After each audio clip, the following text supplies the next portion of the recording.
ఏదైనా ఒక వ్రతం చేసిన తర్వాత కలశం మీద పెట్టిన కొబ్బరికాయను ఏం చేయాలి అని అందరికీ సందేహం కలుగుతుంది కదండీ! అయితే ఆ కొబ్బరికాయను ఏం చేయాలి అని ఈ వీడియోలో తెలుసుకుందామండి. ఏదైనా వ్రతంలో కలశం పైన పెట్టిన కొబ్బరికాయను తియ్యటి ప్రసాదం మాత్రమే చేయాలి. పచ్చడి లాంటివి మాత్రం అస్సలు చేయకూడదు.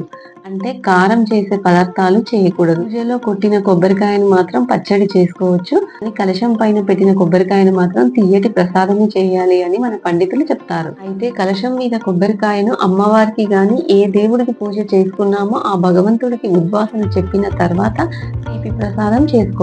ఇలా చేసిన ప్రసాదాన్ని 10 మందికి పంచిపెట్టాలి. ప్రసాదం అంటేనే 10 మందికి పంచిపెట్టి మనం తినాలి అని మన పెద్దలు చెప్తారు. ప్రసాదాన్ని అంతమందికి పంచిపెట్టడానికి వీలు కాని వారు కనీసం ఒక్కరికైనా ప్రసాదాన్ని ఇవ్వాలి. ఏ వ్రతంలో అయినా సరే కలశం మీద పెట్టిన కొబ్బరికాయను తీపి ప్రసాదం మాత్రమే చేయాలి. పచ్చడి లాంటి అంటే కారంకి సంబంధించిన పదార్థాలు చేయకూడదని మన పండితులు చెప్తారు.